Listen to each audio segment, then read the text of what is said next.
Começa agora o programa Sensibilidade. Apresentação: José Damião.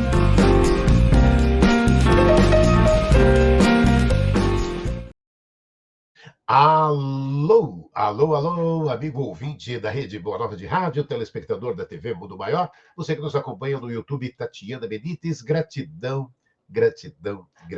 Estamos começando mais um programa Sensibilidade e hoje nós vamos trazer Lucas Evangelista, que vai falar de Pensamos e Construímos, o tema do programa de hoje. Lucas, seja bem-vindo ao programa Sensibilidade, a Rádio Boa Nova, a TV Mundo Maior. Lucas Evangelista. Bom dia, pessoal. Bom dia ao nosso querido amigo Damião, que está aí nos bastidores, tocando o nosso programa de hoje. Muita paz, muita luz. Deus nos abençoe a todos nós. Queria, primeiramente, agradecer na pessoa do Damião o convite, a pessoa também do Orson, né, que nos fez a proposta de poder estar com vocês. É uma alegria muito grande. Foi bacana esse intercâmbio, né? O Orson dá algumas dicas muito legais aqui para a gente e a gente poder fazer. Mas, Lucas Evangelista, vamos começar querendo saber um pouco de você. Vai, Lucas Evangelista por Lucas Evangelista. Fala um pouco de você para a gente. O Lucas Evangelista, e é Lucas Evangelista de verdade. Certa feita eu estava em Araraquara conversando com alguns amigos ali, e eles perguntaram qual era meu nome verdadeiro, e eu comentei, indagado, Lucas Evangelista. Não, o de verdade, Lucas Evangelista. Mas não é o seu nome artístico, espírita? Eu falei, não, é o meu nome de batismo, está ali, né, na minha certidão de nascimento, Lucas Evangelista, né? Nós estamos aqui em Limeira, interior de São Paulo, mas nós nascemos bem ao norte do Brasil, 4.000 quilômetros daqui do interior de São Paulo. Eu sou natural da região da Cabeça do Cachorro, no Gigante Amazonas, São Gabriel da Cachoeira. É uma cidade bem no interior do Amazonas. Mas nós estamos aqui agora no interior, buscamos servir ao mestre, a doutrina espírita, com alguns outros trabalhos. Tá aí esse Lucas Evangelista que vai estar com a gente. E o tema de hoje, Pensamos e Construímos. Lucas Evangelista, é contigo. De antemão, eu gostaria de reforçar mais uma vez o nosso agradecimento na pessoa do Orson, que fez a ponte entre a pessoa excelsa, que é o nosso Damião, para que a gente pudesse estar aqui hoje, nesta manhã, com vocês. E a nossa fala de hoje, nesses breves minutos que nós ficaremos aqui conectados, nosso desejo é que o nosso coração, de todos nós, possa bater em uníssono com o coração de nosso Senhor Jesus Cristo. Que Jesus de Nazaré abençoe a todos nós. E para começar a nossa fala de hoje, meditando sobre esse pensar e construir, nós vamos para um livro muito antigo, foi publicado pela Federação Espírita Brasileira, mas não está hoje mais em circulação. E eu pude achar uma brochura muito antiga, capa dura, realmente assim, um livro bem conservado, mas muito antigo, chamado No Limiar do Etéreo, do Arthur Finlay.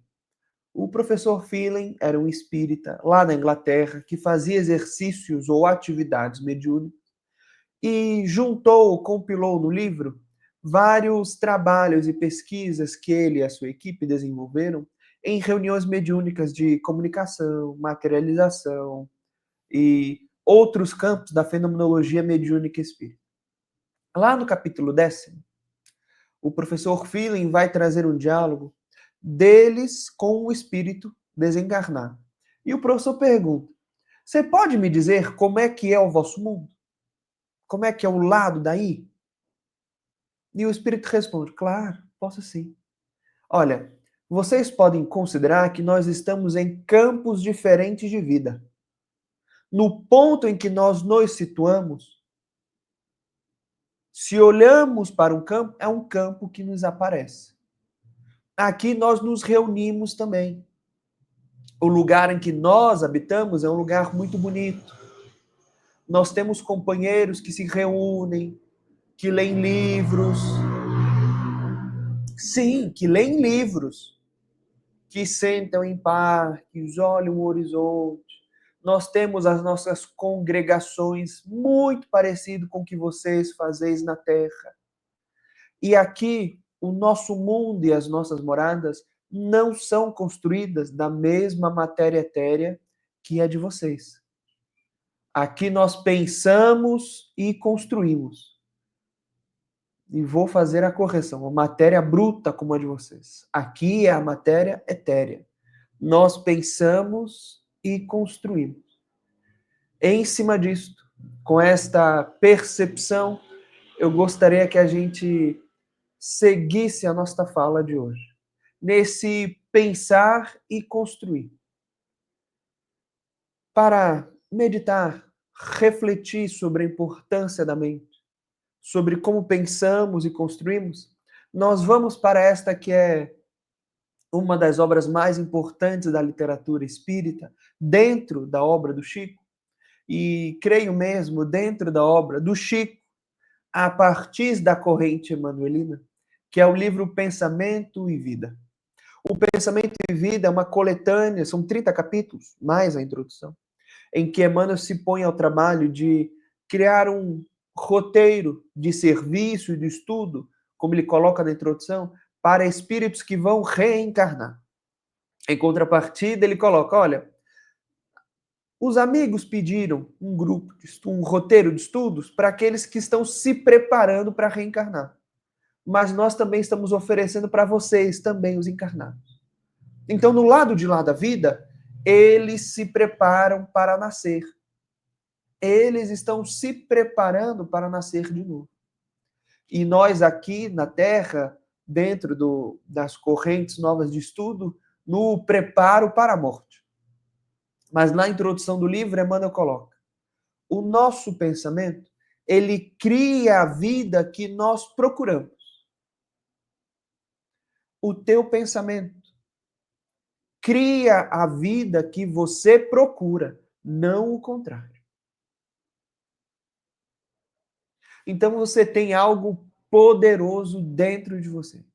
De tal maneira que podemos dizer, pensamos e construímos, mas também pensamos e destruímos. O teu pensamento cria a tua felicidade, a tua tristeza, o teu regozijo, o teu sentimento de vergonha, a tua malícia, a tua esperança. O teu pensamento é algo poderosíssimo. Então, alerta, cuidado. Cuidado.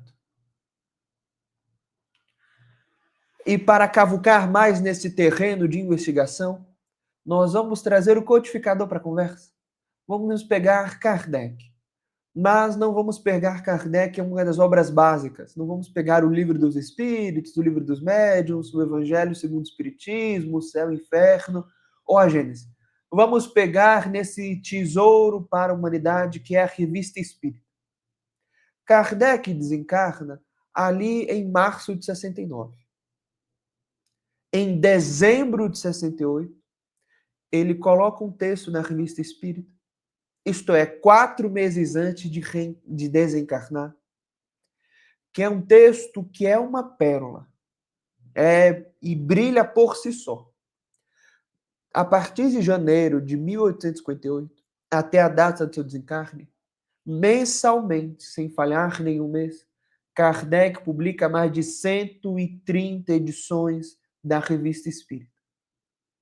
E lá no finalzinho, em dezembro, ele coloca o seguinte, olha, nós estamos fazendo aqui uma reunião em comemoração dos mortos. Kardec e os companheiros da Sociedade Espírita de Paris anualmente faziam a reunião de comemoração dos mortos. Olha que coisa. Comemorando os mortos. Só que isso foi em novembro e, obviamente, publicado no mês seguinte, em dezembro. E Kardec coloca, ele vai utilizar uma expressão, que é o pensamento transformado, e eu queria que a gente olhasse. Porque ele se propõe no texto, antes de trazer as comunicações mediúnicas, a falar um pouco sobre comunhão. Comunhão de ideias. Ele vai analisar um versículo que está lá em Mateus, quando Jesus fala para todos nós: onde 2 ou mais estiverem, aí eu estarei. E aí ele pergunta de forma socrática: por que nos reunimos? Por que não podemos nos reunir de forma particular? E claro que, fazendo o adendo, estamos nos comunicando de forma digital, virtualmente, num pós-pandemia. Então o texto tem um peso ainda maior para nós. E Kardec prossegue. Qual que é a utilidade da gente se obrigar a se fazer presente para uma reunião? E eu disse que é socrático, de certo modo, retórico, porque ele mesmo responde. Ele diz, Jesus mesmo respondeu acima. Quando nos reunimos presencialmente, nós temos comunhão de ideias, comunhão de sensações, de sentimentos em torno de um mesmo objetivo, em mesmo de um torno ideal. Comunhão de pensamentos. E isto, Kardec coloca, significa unidade de intenção, de vontade, de desejo, sabe? Querer fazer dar certo. Quem trabalha em reunião mediúnica sabe o quão é difícil fazer todos os instrumentos deste órgão mediúnico, que é uma reunião inteira, com os médios encarnados, com os espíritos desencarnados, comunhão de pensamento. Só que, de repente, Kardec se pergunta, olha, se pode dizer que o pensamento é uma força abstrata? Não. Kardec me responde, não. O pensamento é uma força, mas puramente moral e abstrata? Não. O pensamento é algo mais. É algo tangível, palpável. E ele diz, o pensamento é um atributo, ou melhor, é o atributo do ser espiritual. E é o pensamento que distingue o que é espírito, espírito com E minúsculo, de matéria. E aí ele coloca com ponto e vírgula, sem o pensamento, o espírito não seria espírito. Espírito com E minúsculo não seria espírito com E minúsculo. É o pensamento que cria essa distinção. Quando nós vamos lá na primeira parte do Livro dos Espíritos, o livro primeiro sobre Deus e a criação, e Kardec vai colocar isso em nossas cabeças, de espírito com E maiúsculo e espírito com E minúsculo, está aí parte de um material que pode facilitar o estudo e a compreensão. O pensamento é atributo do ser espiritual. É o que cria a divisão entre espírito e matéria. E aí Kardec coloca, de repente, falando de pensamento, Kardec coloca ponto. E diz, a vontade não é um atributo especial do espírito. De repente, falando de comunhão de ideias, falando pensamento, sobre não ser uma força puramente abstrata, ser a distinção entre espírito e matéria, Kardec faz alusão à vontade. E ele diz, a vontade não é um atributo especial do espírito. É o pensamento chegado a um determinado estado de energia. É o pensamento transformado. É o pensamento que virou agora uma força motriz.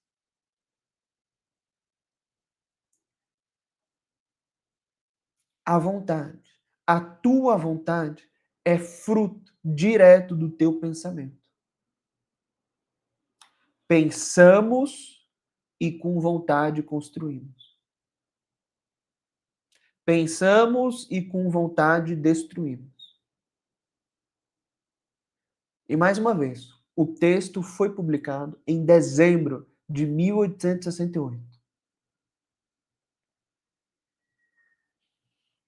80 anos depois, Chico e Emmanuel publicariam O Pensamento e Vida.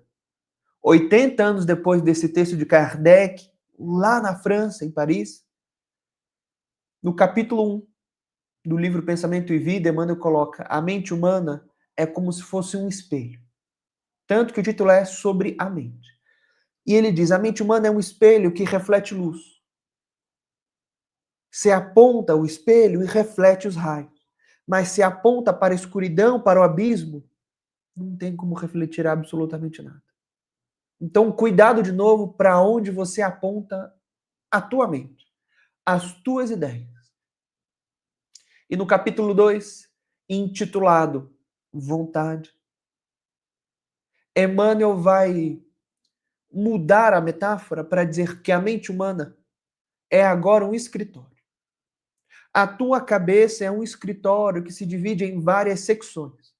Nós temos acolá a secção da vontade, ou perdão, a secção do desejo. Ali nós temos a seção da inteligência.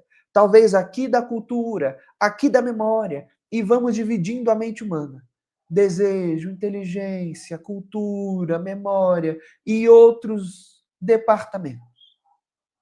Mas Emmanuel coloca, destas divisões, o que governa a mente é o gabinete da vontade.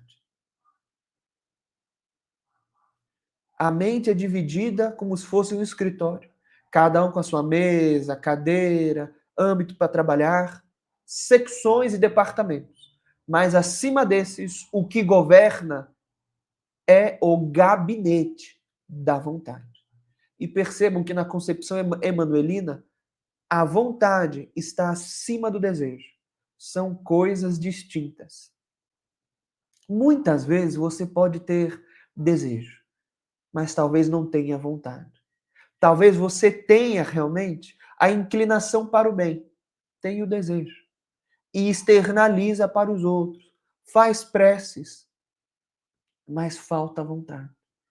A vontade humana é como uma onda, tem os seus picos, seus vales. Está no alto, também está no baixo.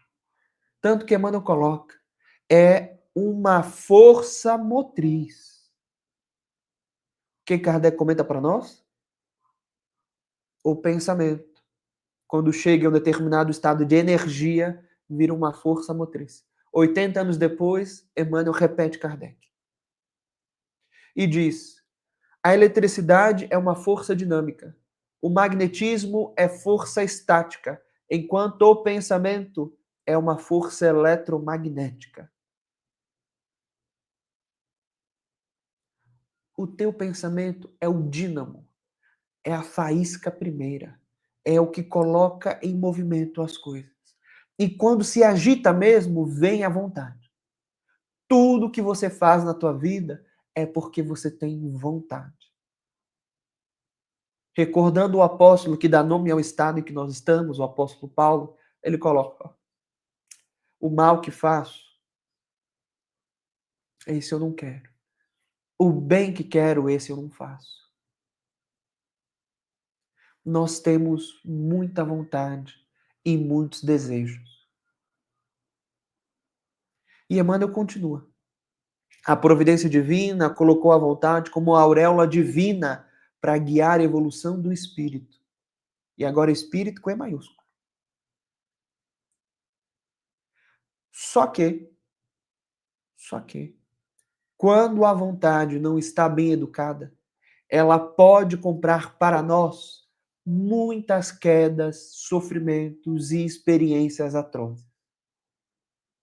Então vem a pergunta, enquanto a vontade não está bem educada, enquanto ela ainda é vacilante, como eu posso avançar e prosseguir?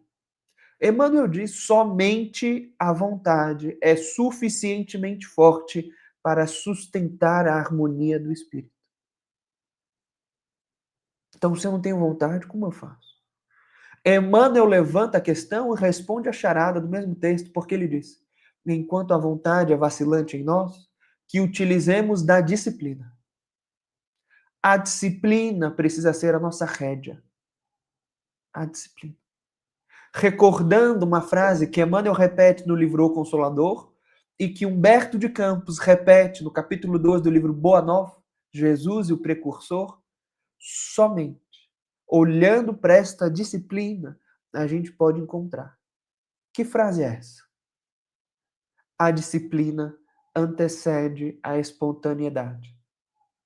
Só seremos espontâneos, sinceros, honestos, quando utilizarmos primeiro a disciplina.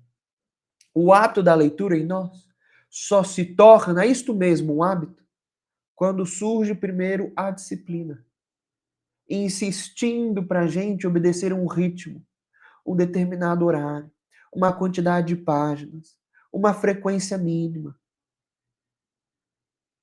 Em João, no Boa Nova, capítulo 2, Humberto de Campos está falando de João Batista, diz, João era a voz clamante no deserto. Por isso ele vai dizer, a disciplina antecede a espontaneidade, porque tinha muito amor em João clamando no deserto.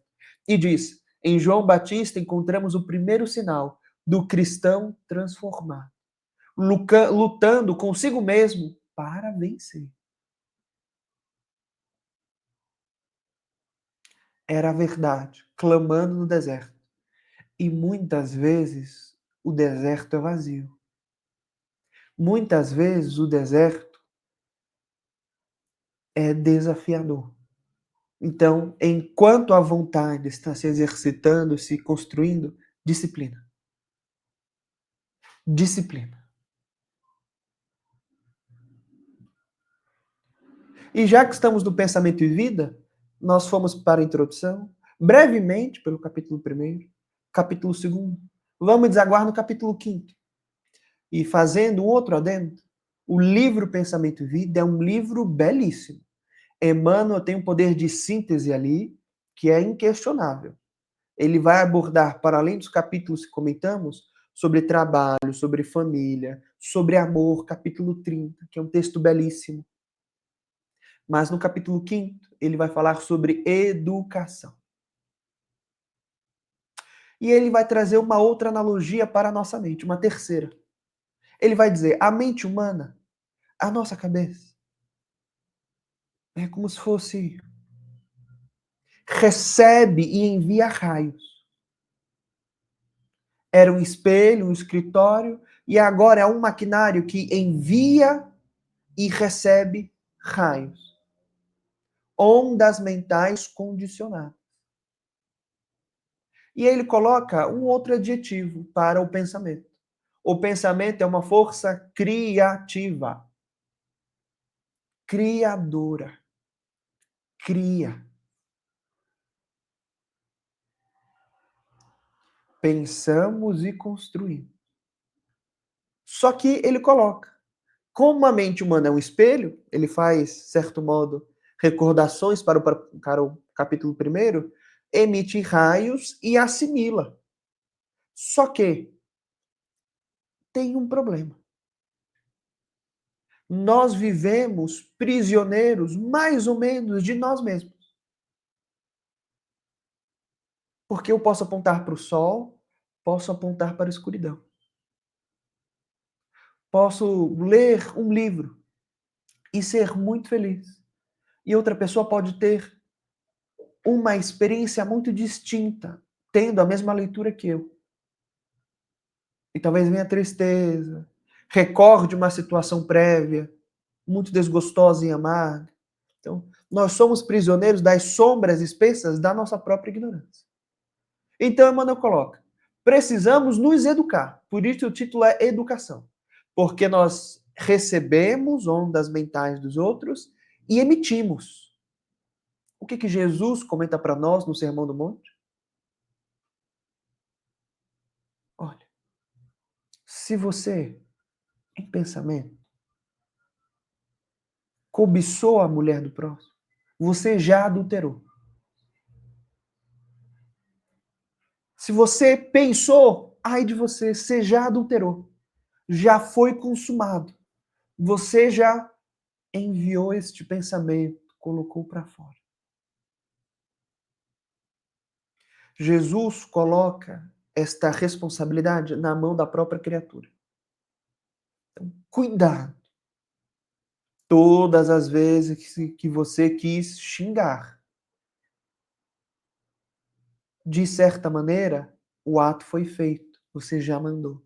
Cuidado com o ímpeto grande de responder e gritar, você já mandou. Porque recebemos, auxiliamos e também espargimos, enviamos. Então, cuidado com o teu pensamento. Então, Emmanuel sugere educação. Que tipo de educação? Aquela educação que a gente vê nos chamados moldes tradicionais? Com os assuntos, as matérias, o intelecto? Não. Esta educação é imprescindível. Mas ele diz, precisa existir uma adesão consciente da vontade na educação do espírito. Olha que coisa. Para o teu pensamento mudar, para a tua natureza, de forma de pensar, mudar, a consciência tem de trazer a vontade de forma plena e direta. Ele diz conscientemente, presente. É assim que começa o processo de transformação. Não à toa, o apóstolo Paulo, lá na segunda parte do livro Paulo Estevão, capítulo 4, do livro, perdão, o título, né? Primeiros Labores Apostólicos, vai comentar com Barnabé. A educação do espírito deve estar em primeiro lugar. Deve estar em primeiro lugar.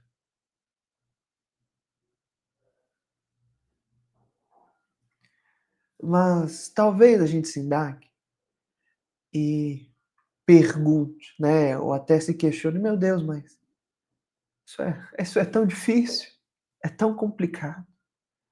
Eu penso tanta besteira, eu me arrependo tão rápido. Uma hora eu quero e outra hora eu não quero. Tudo bem. Ainda bem que nós temos um guia e modelo. Na 625, né, nós temos 3 perguntas muito famosas em O Livro dos Espíritos. A primeira, que é Deus. A 625, qual o tipo, o modelo mais perfeito que Deus dá para a humanidade? E a 919, anexo A, né? Ou melhor, a 919, a 919, anexo A, com Conhece a Ti Mesmo e a resposta de Santo Agostinho. E na 625, ainda bem que nós temos um guia e modelo para nos ensinar a como pensar. Talvez eu esteja comentando a pergunta e a resposta esteja clara. Jesus! A resposta da 625 não é Jesus. Talvez vocês estejam fazendo careta, mas é verdade. Talvez em algumas traduções para o português, a resposta seja Jesus.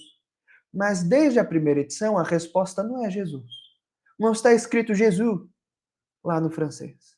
A tradução está correta, né? Em todas as traduções para o português em que nós já vimos, né, nesses anos de doutrina espírita, que le type le plus parfait que Dieu fait à l'homme pour lui servir de guide modèle.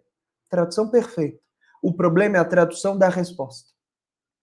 No original em francês não está escrito Jesus. Está escrito Voyez Jesus. Vide Jesus. Olhe para Jesus. A resposta da 625 não é um nome. Não é passividade. É um convite à ação. Você quer entender qual é o modelo, o guia, plus parfait, mais perfeito? Olhe Jesus. Tire suas próprias conclusões olhando para o Mestre. Olhe para Jesus. Vide. E este vide precisa desaguar em outras atividades. Sentir o Mestre, olhar para o Mestre, conversar com o Mestre, ler sobre o Mestre, criar intimidade com o Mestre, sorrir, servir e sofrer com o Mestre. Aí nós vamos entender qual é o modelo e guia mais perfeito. Ou seja, tirem suas próprias conclusões. Não acreditem em nós? olhem para Jesus. É um convite à ação, não à passividade. Então nós temos um guia e modelo. E no comentário da 625, que nós não comentamos muitas vezes, Kardec coloca: Jesus é a representação de Deus para nós. Jesus é o ponto espiritual mais alto que alguém pode ter na Terra. Jesus. Jesus nos ensina como pensar, como agir e como renunciar à nossa própria vontade. Na última ceia, Jesus diz: eu queria ter mais tempo. Eu queria estar com vocês. Eu queria um pouco mais. Um dia a mais. Uma semana a mais. Mas eu não posso. Acabou o tempo. Ele queria. Mas exercício da paixão o esperava. E naquela última noite, com os discípulos, na última ceia, ele faz um grande alerta sobre a sua própria crucificação. Inclusive, ele faz isso em vários momentos no Evangelho. Vários momentos. Há um momento, em Mateus, em que os discípulos estão conversando com Jesus e Jesus os indaga: quem que o povo diz que eu sou? E alguns dizem: mas parte do povo diz que o Senhor é Elias que voltou. Outros dizem que de algum jeito o Senhor é João Batista que voltou dos mortos. E Jesus pergunta: e vocês? Quem vocês dizem que eu sou? Simão Pedro toma a dianteira e diz: tu és o Cristo, o Filho do Deus vivo. E Jesus responde: bem-aventurado és tu, Simão, porque não foi a carne ou o sangue que te revelou, mas meu Pai que está nos céus. Então ele recebe um tapinha nas costas de Jesus. E Simão Pedro é uma boa exemplificação de nós, com as suas proporções definidas, é claro. Porque na perícope seguinte, Jesus anuncia o Calvário. E ele faz isso em alguns momentos nos evangelhos. Ele anuncia o Calvário e diz que ele vai sofrer muito. E quem toma a dianteira para contrariá-lo? Simão Pedro. Versículos anteriores, aplaudido. E agora Simão Pedro diz: não, Senhor, que isso? Bate na madeira, misericórdia, afasta isso, esse mau agouro. E Jesus responde: aparta-te de mim, Satanás. És para mim pedra de tropeço. Isto é, se afasta de mim, inimigo, opositor. Uma hora aqui, outra hora aqui, outra hora certa, outra hora erra. E na última ceia, quando Jesus anuncia de novo o Calvário, Simão Pedro não compreende. Senhor, o que é isso? Meu Deus. Senhor, onde você for, eu vou. Não se preocupa, conta com a minha espada. E Jesus diz para Simão: Simão, ainda hoje, antes que o galo cante, você vai ter me negado 3 vezes. Eu não. Vai. Eu não, Senhor. Vai.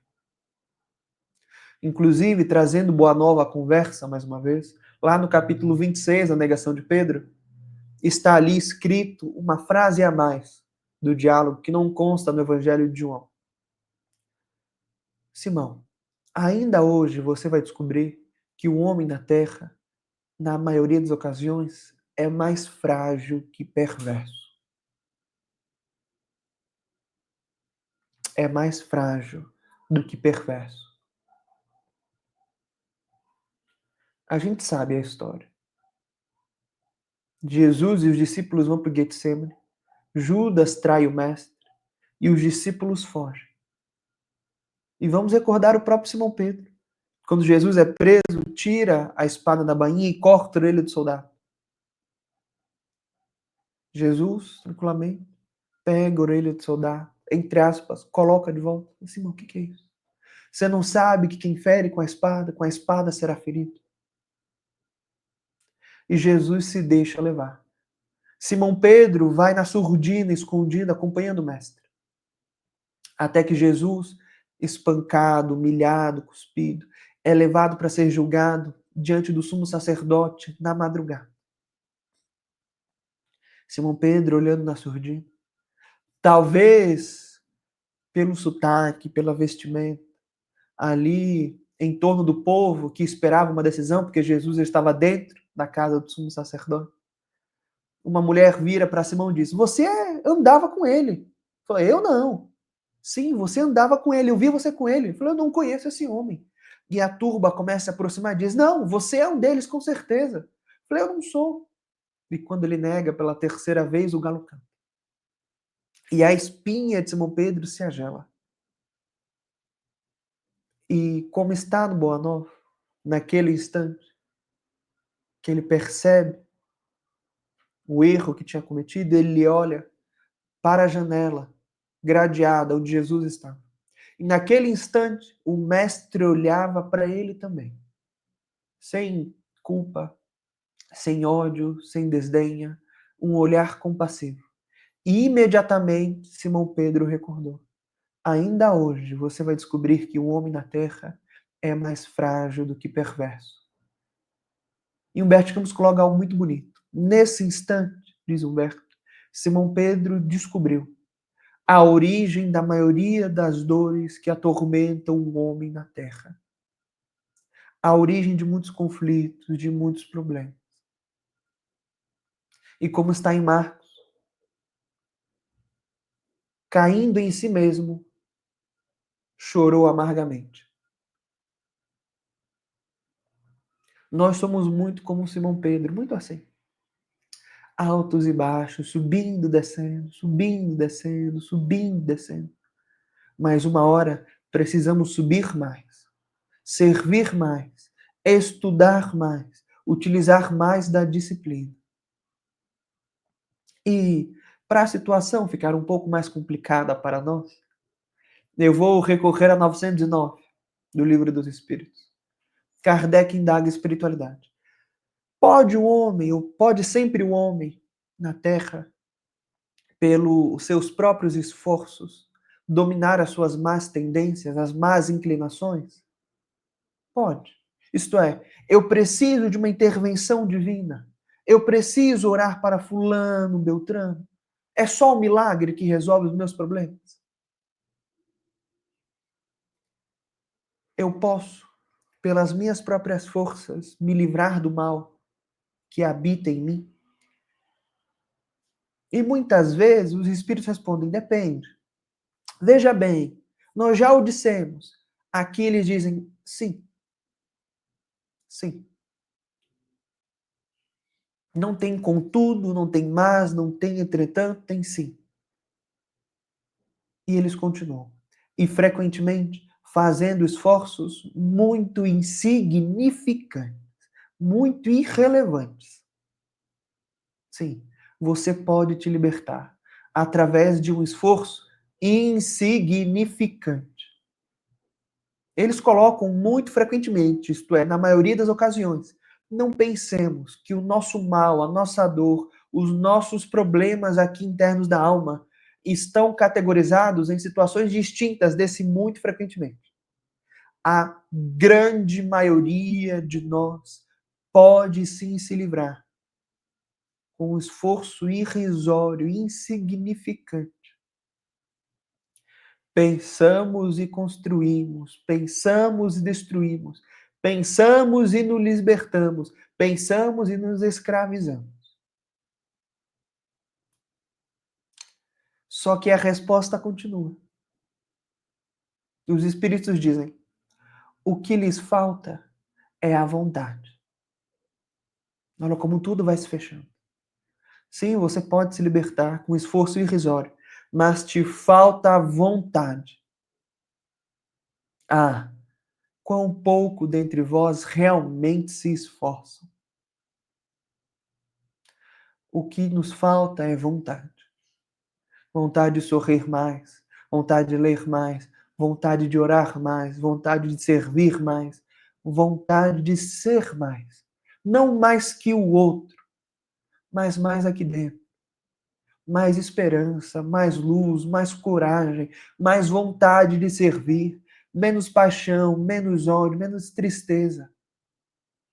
Mais luz, menos sombra.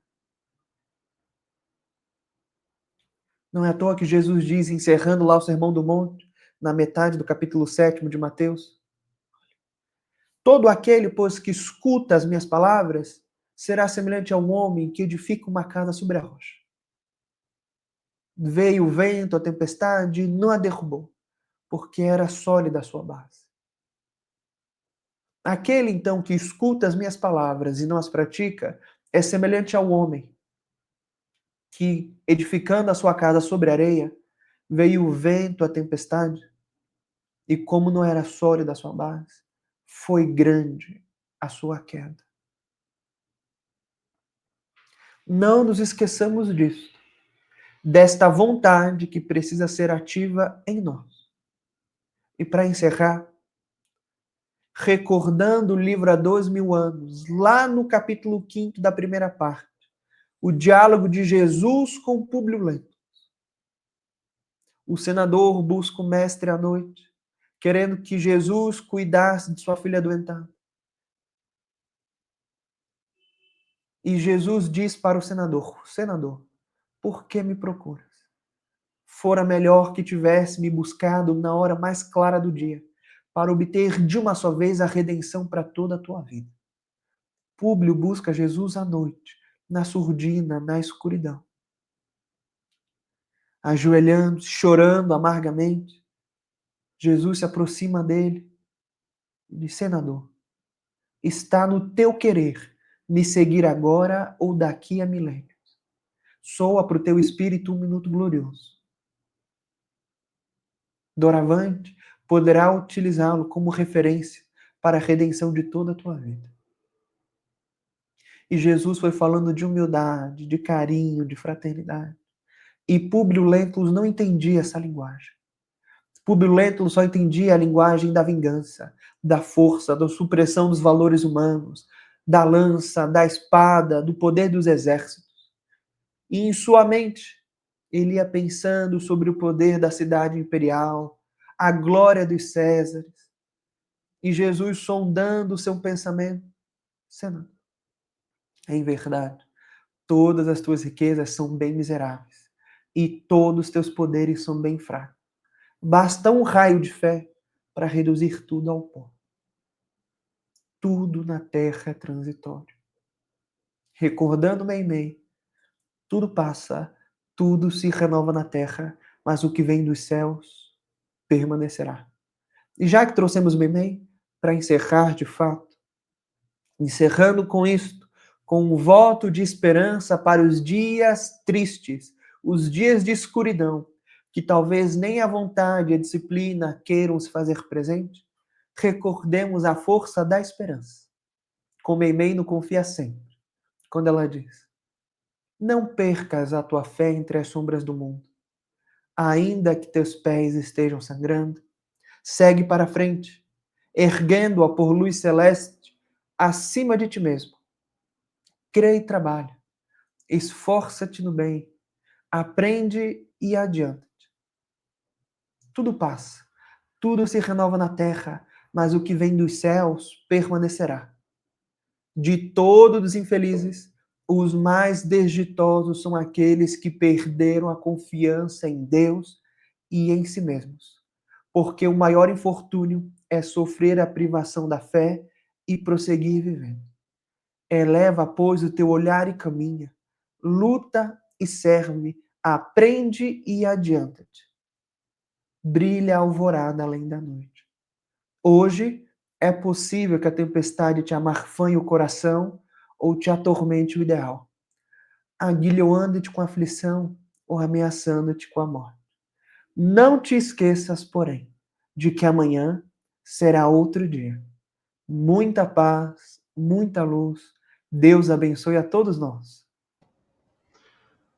Lucas Evangelista, aqui no programa Sensibilidade, na Rádio Boa Nova, na TV Mundo Maior, no YouTube Tatiana Benítez. Lindo demais. Gratidão, gratidão, gratidão, Lucas. Obrigado por essa oportunidade. Vamos encerrando mais um programa Sensibilidade. Obrigado, obrigado, obrigado, Lucas. Obrigado, pessoal. Um grande abraço. Deus nos abençoe. Vamos isso. Servir mais e melhor. É isso. Servir, pensamos e construímos. Semana que vem estaremos juntos com mais um programa Sensibilidade. Até lá. Você ouviu o programa Sensibilidade.